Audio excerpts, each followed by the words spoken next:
அப்பா ம் ஏன்பா ஒரு மாதிரியா இருக்கீங்க? உடம்பு சரியில்லையா? அதெல்லாம் ஒன்றும் இல்லைம்மா, நல்லா தான் இருக்கேன். பொண்ணு விஷயத்துல தப்பான முடிவு எடுத்துட்டோமோன்னு அதை நினைச்சாதான் மனசு சஞ்சலமா இருக்கு. நேற்று துளசியும் அவ புருஷனும் ஏதேதோ பேசிட்டு போயிட்டாங்க. அதுல இருந்தே மனசு பாரமா இருக்குமா. அவங்க சொல்ற மாதிரி உன் விஷயத்துல நான் அவசரப்பட்டு தப்பான முடிவு எடுத்துட்டேனோ? ஐயோ, அப்படிலாம் எதுவும் இல்லப்பா. எனக்காக பேசாதம்மா, உன் மனசுல என்ன இருக்குன்னு வெளிப்படையா சொல்லிடு. நேத்து அவங்க பேசினப்போ நீ அமைதியா தான் இருந்த, நாங்க பேசுறப்போ நீ அமைதியா தான் இருந்த. உனக்குள்ள என்ன இருக்கு, என்ன யோசிக்கிறேன்னு என்னால புரிஞ்சிக்க முடியலம்மா.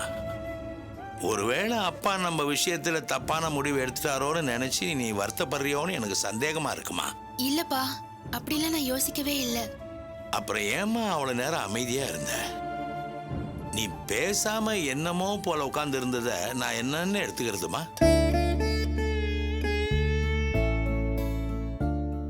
ஒருவேளை உன் விஷயத்துல எது நல்லதுன்னு எனக்கு புரியலையா, யோசிக்காம தப்பான முடிவு தான் எடுத்துட்டோமோன்னு எனக்கு குழப்பமா இருக்குமா. வாழ்க்கைன்னா இப்படிதான் இருக்கணும்னு எனக்குள்ள ஒரு தீர்மானம் இருக்கு. மனுஷன்னா கௌரவம், தன்மானம், சுயமரியாதையோடு இருக்கணும்னு வாழ்ந்துட்டு இருக்கேன். அதுக்காக என் கொள்கைப்படி தான் என் மகளும் இருக்கணும்னு அவ வாழ்க்கையை நான் அழிச்சிடக்கூடாது இல்லையா. நீ என் மகளாவே இருந்தாலும் உனக்குன்னு ஒரு வாழ்க்கை வந்துட்டா அதுல முடிவெடுக்க வேண்டிய எல்லா உரிமையும் உனக்கு தான் இருக்கு. உன் புருஷன் விஷயத்தில் நீதாம்மா முடிவெடுக்கணும். உன்னை போலீஸ் ஸ்டேஷன் வரைக்கும் கூட்டிகிட்டு போய் அவன் மேல கேஸ் கொடுத்தோம் பாரு, அந்த நிமிஷம் வரைக்கும் அது எனக்கு சரின்னு தான் பட்டுச்சு. ஆனா இப்போ அது தப்போன்னு தோணுதுமா. என் பொண்ணு மேல எனக்கு பாசம் இருக்கலாம், அவ புருஷன் கையை நீட்டிட்டானேன்னு கோவம் இருக்கலாம். ஆனா அவனை என்ன பண்றதுன்னு நீதாம்மா முடிவு பண்ணிருக்கணும். அவன் கூட வாழலாமா கூடாதான்ற முடிவும் நீதாம்மா எடுத்திருக்கணும். என் பொண்ணு அவன் கூட வாழவே கூடாதுன்னு உன்னை கூட கேட்காம நான் முடிவு பண்ண பாரு. ஒருவேளை அது முட்டாள்தனமான முடிவோன்னு எனக்கு சந்தேகமா இருக்குமா. என்னோட கோவத்தால, என்னோட பிடிவாதத்தால உன்னோட வாழ்க்கையில விளையாடிட்டோமோன்னு பயமா இருக்குமா. பெத்த தகப்பனே மக வாழ்க்கையை அழிச்ச மாதிரி ஆயிடக்கூடாது இல்லையா. அதம்மா கேட்கிற, உன் விஷயத்துல நான் எடுத்த முடிவு தப்பா? இல்லப்பா, நீங்க எடுத்த முடிவு தப்பே கிடையாது. நீ எனக்காக நான் வருத்தப்படுவேன்னு எதையும் மறைக்காதம்மா. நான் மட்டும் விட்டு கொடுத்து போயிருந்தா ஒருவேளை நீங்களே உங்களுக்குள்ள பேசி கூட சமாதானம் ஆயிருப்பீங்க. அதுக்கு வழியே இல்லாம பண்ணிட்டேனம்மா. அதை நினைச்சுதான் ராத்திரி பூரா தூக்கமே இல்லை. வாழ வேண்டிய பொண்ணை நானே கெடுத்துட்டேனோன்ற வேதனை என்னை அரிச்சிட்டு இருக்கு. பொண்ணுன்றவ புருஷனுடைய அடிமை கிடையாது. அவளுக்குன்னு ஒரு மனசு இருக்கு. தன்னம்பிக்கையோட கௌரவத்தோட வாழணும்னு நினைக்கிறது நல்ல விஷயம்தான். அதுக்காக நாட்டாம மாதிரி உள்ள நுழைஞ்சு புருஷன் பொண்டாட்டியை பிரிக்கிறது தகப்பனாவே இருந்தாலும் தப்புதானம்மா. ஒருவேளை நான் பண்ணது தப்புன்னு உனக்கு தோணுச்சுன்னா இப்பவே சொல்லிடுமா. எனக்கு என் கௌரவத்தோட உன் வாழ்க்கை தான் முக்கியம். இப்பவே உன் புருஷன் காலில் விழுந்தாவது அவனை சமாதானப்படுத்துறமா, அவன்கிட்ட மன்னிப்பு கேட்டாவது உன்னையும் அவனையும் சேர்த்து வைக்கிறேன். அப்பா, ஏன்பா இப்படி எல்லாம் பேசுறீங்க? அவர்கிட்ட மன்னிப்பு கேட்கற அளவுக்கு இப்ப என்னப்பா ஆயிடுச்சு? எனக்கு அவரை விட நீங்க தான்ப்பா முக்கியம்.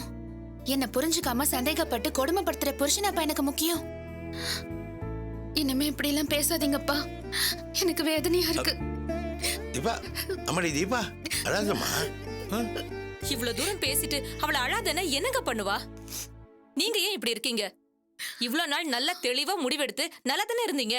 இப்ப என்னாச்சு உங்களுக்கு? இல்ல இந்திரா, துளசியும் தமிழ் நேத்து என்ன பேசினாங்கன்னு கேட்டல. தீபா விஷயத்துல நம்ம எடுத்த முடிவு தப்பு, அவசரப்பட்டுட்டோம்னு சொல்றாங்க. ஒருவேளை தீபாவும் அப்படி நினைக்கலாம்ல.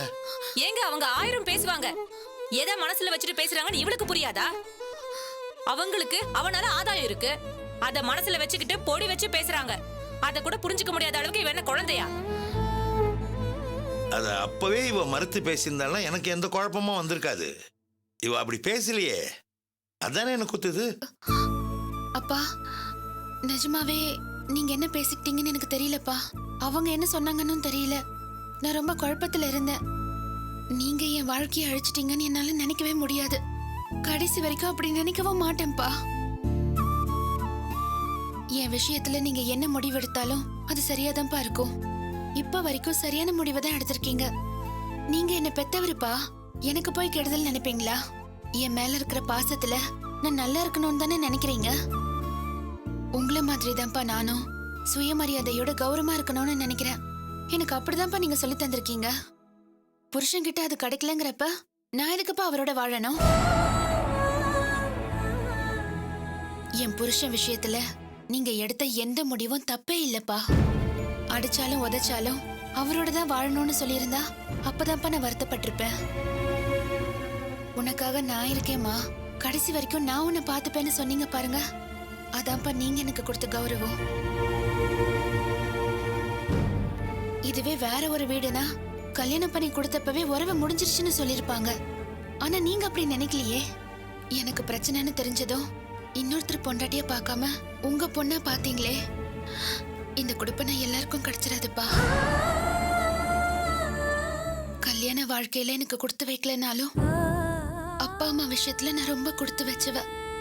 ஒரு நல்ல அப்பாவுக்கு மகளா பிறந்திருக்கனேன்னு நான் பெருமைதான்ப்பா படுறேன். என் அப்பா தப்பான முடிவெடுத்துட்டாரு, என் வாழ்க்கைய அழிச்சிட்டாருன்னு நான் எப்பவும் நினைக்கவே மாட்டேன்.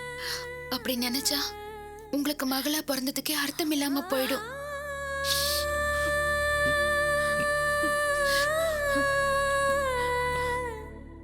உங்க பொண்ணே தெளிவா இருந்தாலும் நீங்க தான் இவளை குழப்புறீங்க. இத்தனை நாள் நாம எடுத்த முடிவு சரின்னு தானே இருந்தீங்க. இப்ப என்னாச்சு உங்களுக்கு? கேடு கெட்ட அவனோட உங்க பொண்ணை சேர்த்து வச்சா இவ சந்தோஷமா இருப்பான்னு நம்புறீங்களா?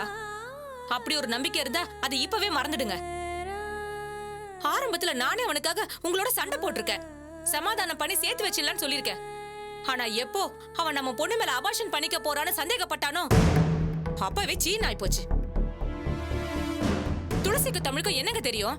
வாய் இருக்குன்னு என்ன விடாலும் பேசுவாங்க. ஆனா நமக்கு தாங்க தெரியும் நம்ம பொண்ணு படுற வேதனை. இவ விஷயத்துல இப்ப நம்ம எடுத்த முடிவுதான் சரி. பொண்ணு விஷயத்துல தப்பு பண்ணிட்டோமோன்னு இனி தவறி கூட யோசிக்காதீங்க. உண்மையாவே தப்பு பண்ணவன் அங்க சந்தோஷமா இருக்கான். நாம ஏன் மனசு போட்டு குழப்பிக்கணும்? இவளுக்கு நடந்த கல்யாணத்தை ஒரு கெட்ட கனவா நினைச்சு மறந்துடுவோம். அப்பதான் நம்ம நிம்மதியா இருக்க முடியும். தீபா, முதல்ல நீ கண்ணத்தோட. இனி அவனெல்லாம் நினைச்சு நீ அழவே கூடாது. இனிமேதான் உனக்கு நல்ல எதிர்காலம் இருக்கு. நீ நல்லபடியா படிச்சு முடியுமா? உனக்குன்னு ஒரு நல்ல வாழ்க்கை அமையாமையா போயிடும். கண்ணை தொடச்சுக்கோ.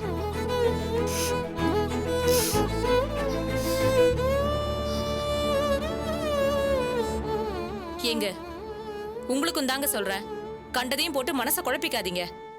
நம்ம மக எதிர்காலத்துக்கு என்ன பண்ணணும்னு யோசிங்க. நமக்குன்னு ஒரு தொழில் இருக்கு, அதை நல்லபடியா பாருங்க. கேடுகிட்ட அவனை பத்தி எல்லாம் நினைச்சு மனசை வேதனைப்படுத்திக்கணுங்கிற அவசியமே கிடையாது. தீபா, நீ காலேஜ் கிளம்பு.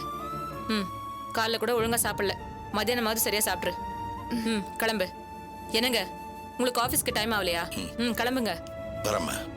பார்த்து கவனமா போயிட்டு வாங்க.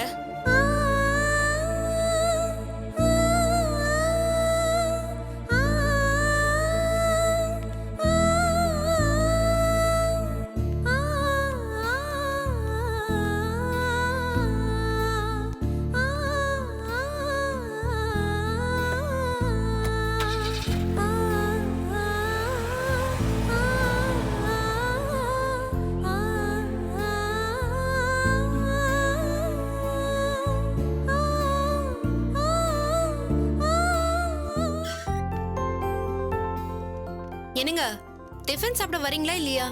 தோக்குட்டிமா, ஒரே நிமிஷம். ஒரு நிமிஷம்னு 1 மணி நேரமா சொல்லிட்டு இருக்கீங்க. எப்பதான் வருவீங்க? ஐயோ, வேலை இருக்கு குட்டிமா, முடிச்சிட்டு வரேன். சாப்பிட்டு கூட வேலையை பார்க்கலாம்ல. மணி 8 ஆச்சு. எனக்கு காலேஜ் போகணும், உங்களுக்கு ஆபீஸ் போகணும். பசிக்கலையா உங்களுக்கு? குட்டிமா, உனக்கு பசி எடுத்துனா நீ சாப்பிட்ற. நீங்க வராம நான் சாப்பிடுறதா இல்ல. அப்படியா? அப்போ ஒரு 5 மினிட்ஸ் வெயிட் பண்ணு, நான் வந்துடுறேன்.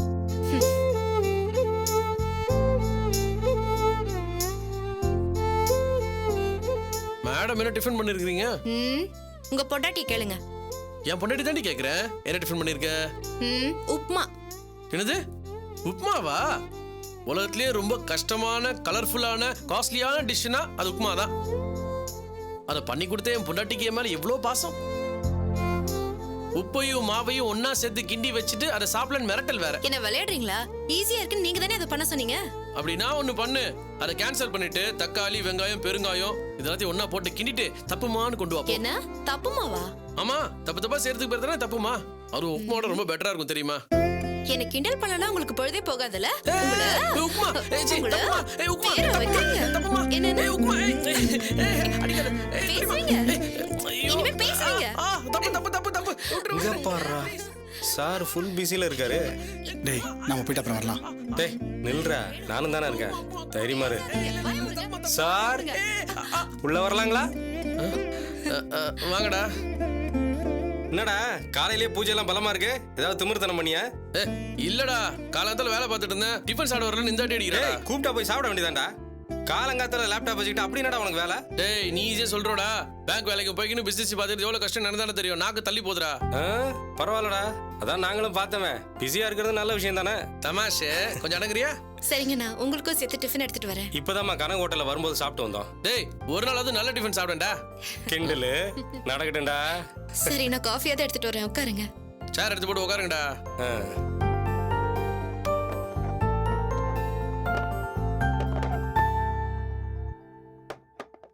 அப்புறம்டா என்ன மேட்ரு, இவ்வளவு தூரம் வந்திருக்கீங்க? டேய் அம்மா எங்கடா? லாவணியும் குழந்தையும் வந்திருக்கிறதா சொன்னேன், அவங்களையும் காணோம். டேய் லாவண்யாவும் அம்மாவும் குழந்தைய கூட்டிட்டு தடுப்பூசி போட போயிருக்காங்க. சரி நீ பொண்ணு பார்க்க ஊருக்கு போயிருந்தா சொல்லிருந்தியா, என்ன ஆச்சு? அதை பத்தி எதுவுமே சொல்ல மாட்டேங்கிற. டேய் அதை சொல்ல தாண்டா வந்திருக்கோம், அந்த இடம் ஓகே ஆயிடுச்சு. நிஜமாவா? டேய் பொண்ணு பாத்தியா, பிடிச்சிருக்கா? டேய் அங்க பெரிய ரொமான்ஸ்டா. பிடிச்சிருக்கான்னு கேக்குற? பொண்ணுக்கு மாப்பிள்ளைக்கும் பிடிச்சு போய் அடுத்த முகூர்த்தத்துல கல்யாணத்தை ஃபிக்ஸ் பண்ணிட்டாங்க. கேட்க ரொம்ப சந்தோஷமா இருக்குடா. கைகுறா, வாழ்த்துக்கள்டா. தேங்க்ஸ்டா. பையன் முகத்துல வெக்கத்தை பத்தியா, ஆளே ஒரு மாதிரி ஆயிட்டான்டா. இப்பெல்லாம் நைட்ல அந்த பொண்ணு கனவுல வந்துருதான், ஒரே டூயட் தான். சும்மாறா, எப்ப பார்த்தாலும் கலாய்ச்சிக்கிட்டு. குட்டிமா விஷயம் தெரியுமா, கனகுக்கு மேரேஜ் ஃபிக்ஸ் ஆயிடுச்சு. அப்படியா? ரொம்ப சந்தோஷம், வாழ்த்துக்கள். தேங்க்ஸ்மா. கனகு பொண்ணு பேர் என்னடா? ரோஜாடா. சூப்பர் பேர்ரா. பொண்ணு அப்படிதான்டா, கனகு பார்த்ததுமே அசந்துட்டான். பொண்ணு பாக்குற அன்னைக்கே தனியா போய் பேசிக்கிட்டாங்க. அந்த பொண்ணு ஒரு கண்டிஷன் போட்டிருக்கான். டேய் சும்மாறா. இருடா, ஆர்வமா கேட்டுட்டு இருக்காங்கல்ல. ஊர்ல அந்த பொண்ணை யாரும் ரோஜான்னு கூப்பிட மாட்டாங்களாம், ரோசா ரோசான்னு தான் கூப்பிடுவாங்களாம். கல்யாணத்துக்கு அப்புறம் கனகும் அப்படிதான் கூப்பிடணுமா. டேய் கொஞ்சம் பேசாம இருக்கியா? அடங்குடா. டேய் அங்க அப்பெல்லாம் ஒண்ணு நடக்கலடா, கலாய்க்கிறான். அண்ணா, பொண்ணு எப்படி அழகா இருப்பாங்களா? நல்லா இருப்பாமா. நீங்க ரொம்ப பெருந்தன்மையானவரு, உண்மையை சொல்வீங்கன்னு எனக்கு நம்பிக்கையே இல்ல. ஜோசப்னா நீங்க சொல்லுங்க. பொண்ணு ஓகே தாம்மா, ஆனா கலர் தான் கருப்பு.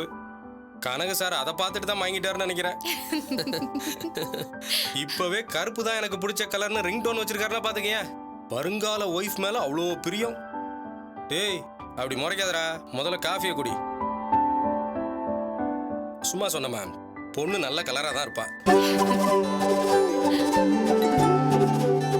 டேய் தீபா விஷயம் என்னடாச்சு? பிரபாகரோட காம்ப்ரமைஸ் ஆயிட்டாங்களா?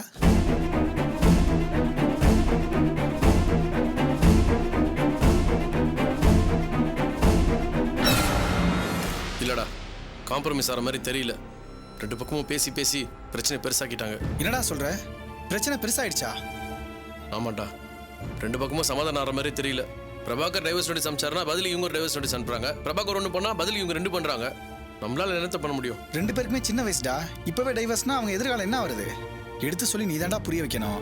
நான் எங்க புரிய வைக்கிறது? நான் எவ்வளோ எடுத்து சொல்லி பார்த்துட்டேன், ஆனா யாருமே கேட்குற மாதிரியே இல்லை. தீபா வீட்டில் பஞ்சாயத்து பண்ண போய் கடைசியில் என் பேர் தான் கெட்டு போச்சு. அவங்க வீட்டில் எல்லாரும் என்ன வில்லன் மாதிரி தானே பார்க்குறாங்க. நான் உங்களுக்கு நல்லதாண்டா நினைக்கிறேன், ஆனா யார் மேலே இருக்க கடுப்பு என் மேலே காட்டிட்டு இருக்காங்க. பணத்துக்காக தான் நான் பிரபாகர் பண்ணி சுத்திட்டு இருக்கேன்னு இஷ்டத்துக்கு பேசிட்டாங்க. எனக்கு எவ்வளோ கஷ்டமா போச்சு தெரியுமா? அவங்க எப்போ என் பேர் கெடுக்கலாம்னு முடிவு பண்ணிட்டாங்களோ அப்போ நானும் டிசைட் பண்ணிட்டேன், இனிமே அவங்க கிட்ட ஒதுங்கி இருக்க போறேன்டா. டேய் என்னடா இப்படிலாம் சொல்ற? அவங்க ஏதோ கோவத்துல பேசியிருக்கலாம், அதுக்காக தீபா எப்படியோ போட்டுன்னு விட்டுருவியா? அதுக்கு வேற என்ன பண்ண சொல்ற? ஏதாச்சும் பண்ணுண்டா. பிரபாகர் என்னை எவ்வளோ டார்ச்சர் பண்ணா, அப்பெல்லாம் நான் எவ்வளோ பொறுமையா இருந்தேன். எதுக்காக? தீபா நல்லா இருக்கணும் தானே. பாவண்டா அந்த பொண்ணு. எனக்கு என்ன போச்சு, நாம பாட்டு விலகிட்டா அப்புறம் அந்த பொண்ணு வாழ்க்கை என்ன ஆகுறது? நாம தாண்டா அவங்களை சேர்த்து வைக்கணும். அவங்களை சேர்த்து வைக்கணும்னு சுத்தி இருக்கிற நாம தாண்டா யோசிக்கிறோம், ஆனா அவங்க இப்படி யோசிக்கலையே. உனக்கு எனக்கு மாட்டா பிரச்சனை? அவங்க பொண்ணுக்கு ஒரு பிரச்சனை, அவங்க தான் காம்ப்ரமைஸ்க்கு முதல்ல ஓடி வந்து நிக்கணும். அதை விட்டுட்டு மாப்பிள்ளை மேல கேஸ கூட அவரை பிடிச்சி உள்ள வேணும் குதிச்சுட்டுங்கிறாங்க. என் பொண்ணு வாழ வெட்டியே போனாலும் பரவாயில்ல, ஆனா அவனை பழி வாங்காம விட மாட்டேன்னு துடிச்சிட்டு இருக்கிறாங்கடா. இதுல நம்ம என்னடா பண்ண முடியும்? எதுவுமே பண்ண முடியாதுன்றது தான் உண்மை. பிரபாகர் அவரை பத்தி கேட்கவே வேணாம், அவர் பாடு தனியா ஒரு ரூட்ல போயிட்டே இருக்காரு. இவங்கள சேர்த்து வைக்க போய் கடைசியில் எங்க நிமிடம் தான்டா போச்சு. அதான் டிசைட் பண்ணிட்டேன், இனிமே எவன் பிரச்சனையில் தலையிட போறது இல்ல, எவனுக்கு ஹெல்ப் பண்ண போறதும் இல்ல. டேய் நீ ஏன் அப்படி பேசுற? ஆமாண்டா, நான் தாண்டா பேசுறேன். நாம நிம்மதியா இருக்கணும்னா இதான் ஒரே வழி. டேய் கணக்கு, சொல்றேன்னு தப்பா நினைச்சுக்காத. உன் மேல தப்பே இல்லாட்டியும் தெரிஞ்சோ தெரியாமலோ தீபோட லைஃப் டிஸ்டர்ப் ஆகிறதுக்கு நீ ஒரு காரணமாயிட்ட. திரும்ப உங்க விஷயத்துல நீ தலையிட்ட, கண்டிப்பா சொல்றேன் பிரச்சனை இன்னும் பெருசுதான் ஆகும். அதனால தயவு செஞ்சு நீ ஒதுங்கிரு. உன் நல்லது தான் சொல்றேன். கரெக்டா சொன்னடா. நானும் இவங்கிட்ட அதான்டா சொல்லிட்டு இருக்கேன். டேய் நீ கொஞ்சம் பேசாம இருக்கியா? எதுக்குடா கோவப்படுற? அவன் உண்மையை தானே சொல்றான். நல்லது சொன்னா கேட்டுக்க. டேய் கணக்கு, அவங்க எப்படியாவது போட்டோம். இப்போதான் உனக்கு கல்யாணம் எல்லாம் ஃபிக்ஸ் ஆயிருக்குது. இந்த மாதிரி நேரத்துல நீ ரொம்ப கேர்ஃபுல்லா இருக்கணும். போய் கல்யாண வேலையை பாரு போ. இதெல்லாம் ரொம்ப அநியாயம்டா. அந்த பொண்ணுக்கு பிரச்சனை இருக்குன்னு தெரிஞ்சு எப்படா சும்மா இருக்கிறது? டேய் நீ ஃபாரின்ல இருக்குன்னு நினைச்சுக்கோடா. அந்த மாதிரி நீ வெளிநாட்டுல இருந்தானா இந்த பிரச்சனை உனக்கு தெரியவே தெரிஞ்சிருக்காதுல. அந்த மாதிரி நினைச்சுக்கோடா. ஜோசப், அவன் ஓவர் எமோஷனல் வரான், கூட்டு போடா. டேய் நீ என் கல்யாணத்துக்காக வருவே இல்ல? ஐயா இவனடா இவன். அது வேற இது வேறடா. உன் கல்யாணத்துக்கு நான் கண்டிப்பா வருவேன். தயவுசெய்து டென்ஷன் படுத்தாத. ஒரு வாரத்துக்கு முன்னாடியே நானும் துளசியும் வந்து கலந்துக்கிறோம், போதுமா? சரிடா, நீ ரொம்ப தெளிவா தான் இருக்க. நான் வரேன் சிஸ்டர். டேய் அவனை நான் சரி பண்ணிக்கிறேன். நீ ஒன்றும் ஃபீல் பண்ணாத. பட்டுமா? வரேன் சிஸ்டர். பாய்.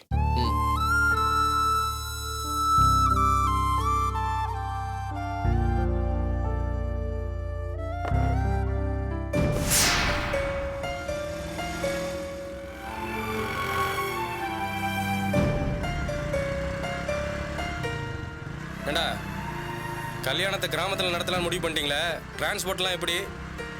ஏன்னா நான் எதுக்கு சொல்கிறேன்னா, இங்கே நமக்கு ஃப்ரெண்ட் சர்க்கிள் அதிகம். அவங்கள நல்லபடியாக கூட்டிகிட்டு போய் நல்லபடியாக கொண்டு வந்து சேர்க்கணும். பேசாமல் இங்கே சின்னதாக ஒரு ரிசப்ஷன் வச்சுட்டா என்ன?